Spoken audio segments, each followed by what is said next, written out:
Hi, this is Sally Morgan, physical therapist, craniosacral therapist, and Tellington T-Touch practitioner for animals and people. This is Tristan. He's a Corgi, and we're here for an episode of Conversations with a Corgi after a couple days off from my job as an educator and jury duty. Have to be on call, and so I was not able to do this and be on call, so that was the end of that. Anyway, we're here today, and I'm going to continue my series about hospice care for pets. And today I want to tell the story of one dog that I worked with, a client dog, and what happened with him. And there are many lessons in his story, which we may elaborate on more tomorrow, because I don't want to make this too long. So I met this dog. His name was Major. He was a Great Pyrenees. And actually in one of the first Upledger books, about, one session miracles, Major's story was in there, and particularly his passing, because he was the world's oldest Great Pyrenees, or so we think. He was over 15 years old when he crossed the Rainbow Bridge, which is really old for a large breed of dog. And that first book is called Working Wonders. And it's a whole bunch of like chicken soup type stories about craniosacral therapy. I have probably 8 stories about craniosacral therapy related to animals in that first book. So you can get that on the Upledger website or from me on my website. And I don't know if it's on Amazon. I don't think so. Anyway, so I had been working with Major during the end of his life for a couple of years. His person had him and a poodle and a bunch of papillons, like 5 papillons, maybe 15 cats, and another Pyrenees named Sadie, who was a much younger dog. And really, the Pyrenees is an interesting breed. If you don't have sheep for them to guard, they really do invent another job. And for these guys, it was taking care of all these little dogs and trying not to chase the cats. Cats didn't seem hurtable, but papillons did. And their person fed them a good diet all their life. She home cooked for them. And so that could account for some of their longevity and health. Towards the end of his life, being a huge dog, Major was afflicted with arthritis and, just a little bit of confusion and loss of hearing, loss of sight a little bit. And, he was just in a bit of a decline, particularly in the function of his hind end, which with a dog that large is an important thing because he weighed well over 100 pounds, way more than his owner could lift. Even with a help him up harness, it would be a struggle for her. And he didn't have too many steps to go up and down to get out into the side yard she had fenced in for them. So he was living a pretty healthy life, and with a lot of cranial work, I was going up there weekly or every other week for years, and he maintained a good level of health until the very end. And he just started to decline. Oh, Maine Mountains, cold up there. I have a friend up there right now, as a matter of fact.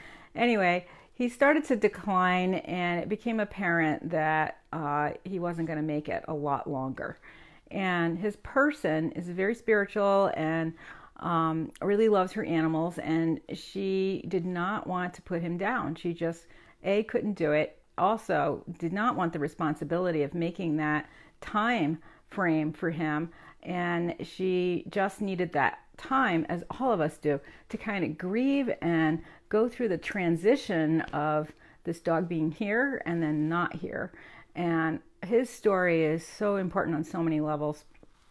So I was going up there nearly daily, if not daily, for maybe a week to work with him. She had a vet that lived fairly nearby who was bringing pain medication for her to give him.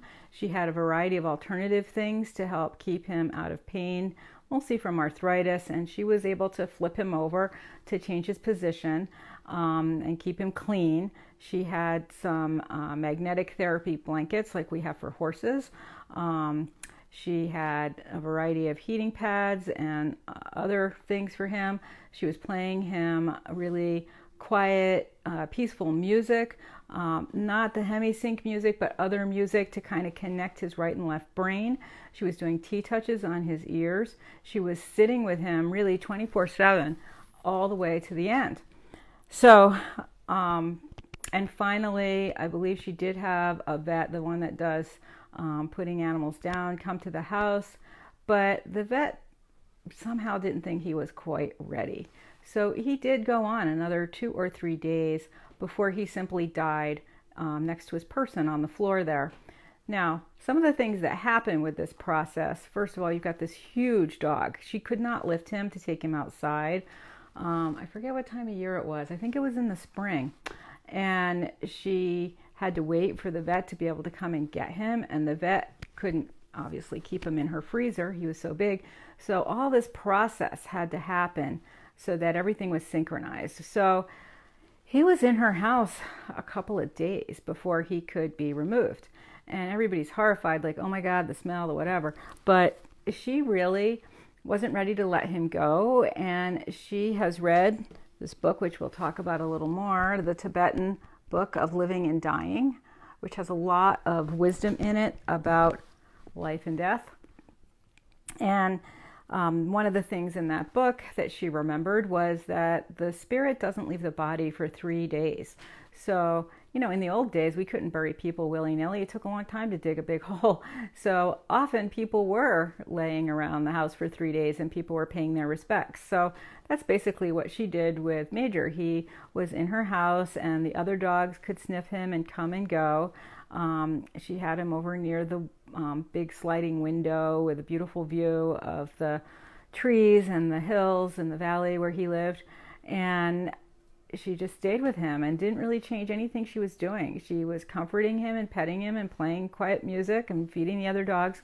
So one of the interesting things that happened with him, first of all, he had no pain when he crossed. He was really comfortable. And she had a big orthopedic dog bed, which of course she had to get rid of, but that was where he was resting. And it did help support him when his bones were getting heavy. I mean, a dog that size is not unlike having a horse go across the Rainbow Bridge. So with the help of the vet, she was able to keep him medicated and comfortable, and she was able to turn him over in his last week. And with her alternative modalities, homeopathy also was something she was using, and with me coming and with the T-touch work and the craniosacral, he was okay. So he had a very peaceful crossing. So she had a lot of cats, and it was very interesting that several of the cats, now these dogs were not super friendly with the cats, but several of the cats kind of kept a vigil around him, and they took turns watching over him during this whole process of him crossing. And it wasn't until the third day, when the vet was coming at like noon to take the dog, take his body away, that the last cat left his vigil. So for 3 days, those cats were watching over that dog. And in some people's belief, the Egyptians, that cats guard that crossing between this world and the next world. And certainly Major's story bears this out with his cats sitting around him. Having him there with her for a few extra days really helped the person process his loss, because at a certain point you start to feel like he's no longer there. And it's still very difficult when his body had to leave, and carrying a big dog out. They had lots of help. It was not a terrible situation, but there was that aspect to it of the cats. And she really had a sense, as what that last cat walked off, that he had really crossed and that he was done his time here in that body. And of course she was devastated, and she had a lot of other pets to console her, but she still prayed and longed for a sign from Major from the other side that he was okay and that he was still with her. So the next morning after his body left the house, she wakes up, and outside her kitchen window she sees this little bird. And he's never been there. She's not seen him before. And she just suddenly realizes that this is Major. And she asks the bird, and he flies closer and sits on the windowsill. And so for a long time, like a month after he crossed the Rainbow Bridge, this bird stayed with her. And when she went out to her car, he would fly over and watch her get in the car and come back in the house. And he sat by the window every morning.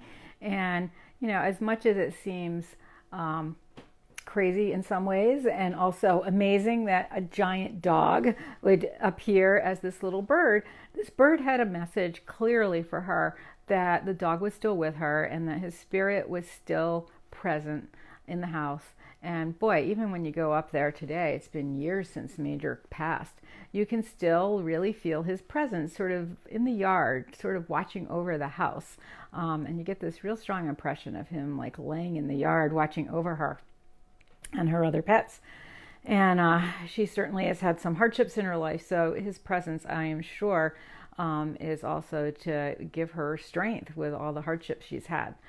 So his crossing was very peaceful and not so difficult for a giant dog like that to be present in the home. She was able to clean up any messes that he had, and she was able to manage his peeing, which for a big dog can be a big problem, by having him pee on, towels and things, pee pads that she could either wash or throw away.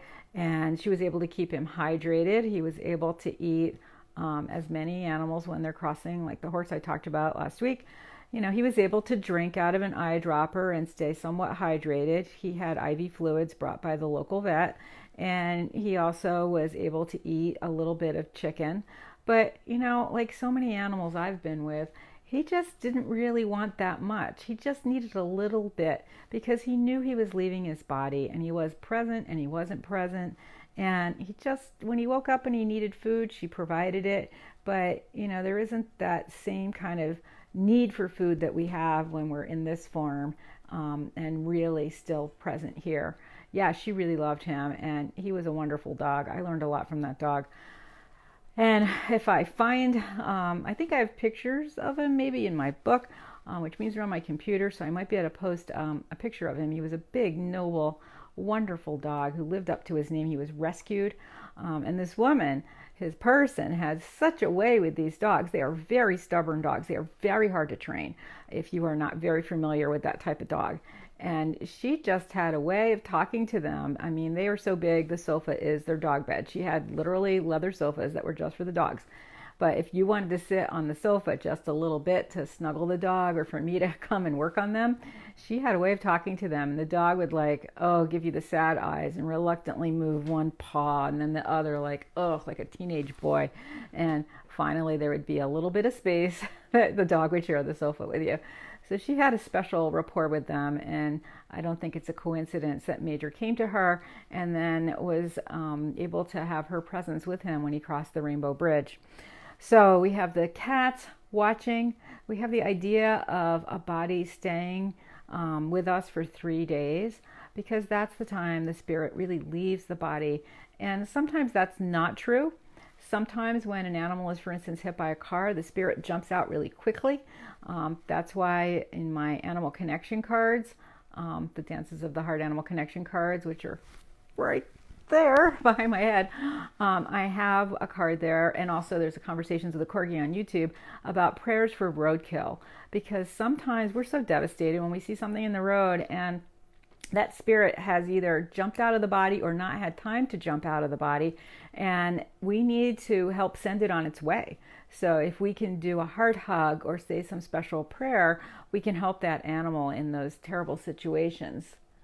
Oh yes, you've had a dog that's been gone for 12 years and she's assisted all your dogs since then.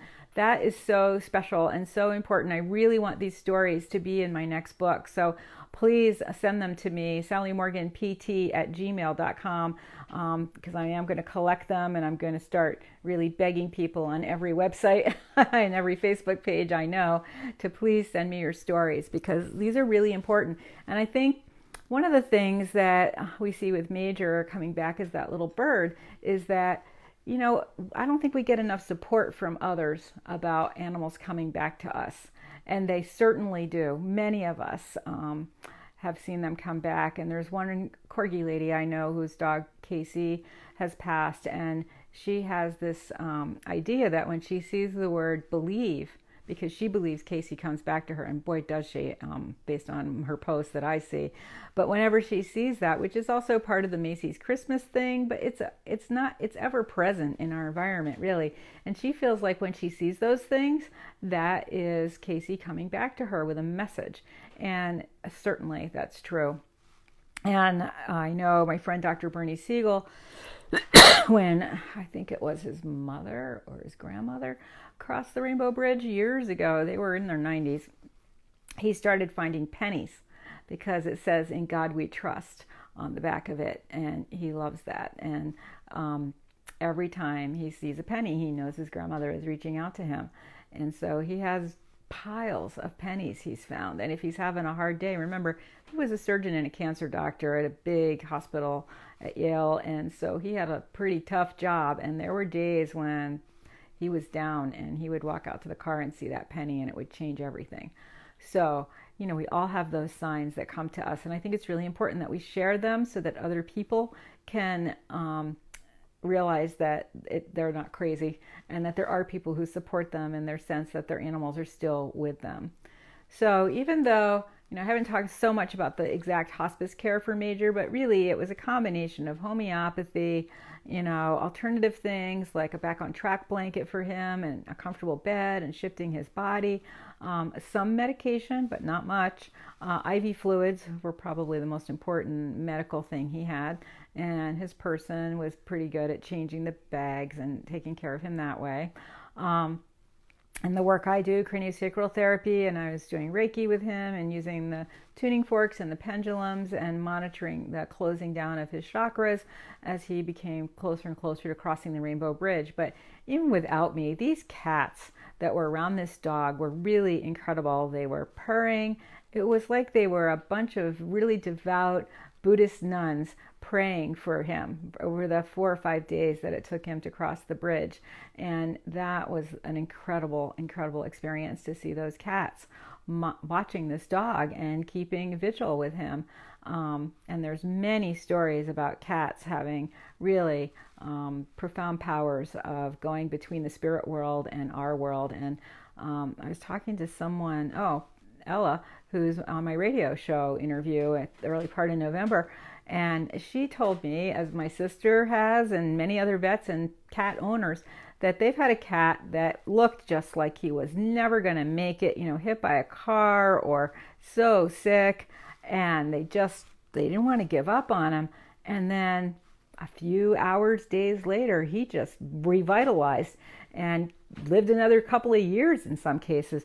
So that, I think, is part of the idea of where cats have 9 lives. They have a very strong ability to recover when they're injured. And I think it's really important that these cats were sitting around Major together, watching over him, and also his person who was there as well. So that's his story of hospice care and his crossing. And we are going to continue with more about these topics tomorrow. And Sunday, I'm going to the Central Mass Corgi meetup, the Spook Fest, out in Southborough, Mass, which is a really long way from here. It's going to be really cold. It's like 45 degrees. I don't know. It's really making me rethink everybody's costume here, including what I'm wearing. So many great Corgi things I was going to wear, but it's going to be so cold. I think we're going to all be wearing turtlenecks and hats. So I might try to do a Facebook Live from that venue, as I did last year or last spring when we had another one there.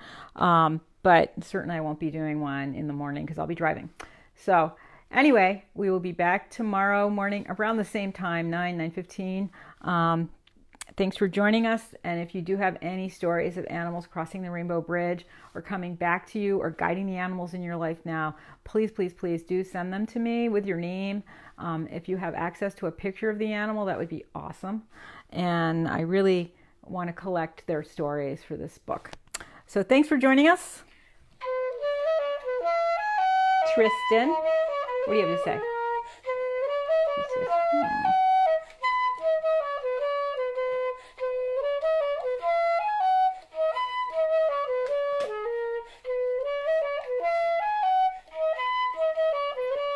He's finishing his trick dog title this weekend. Well, there's still one more. He's going to try to do his advanced. Some days he's really good on his review. Some days it's a struggle. The hamster falls off the wheel in there, Biscuit.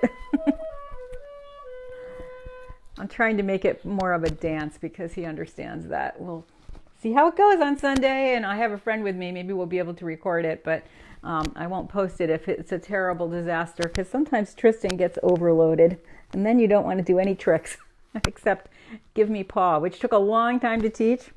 And now that's his best trick. So I will see you guys tomorrow. Thanks for joining us, and do send in your stories and talk to your friends about their animal crossings, because it's really important that we share this stuff. It's part of their lives with us. Bye-bye. Have a great day.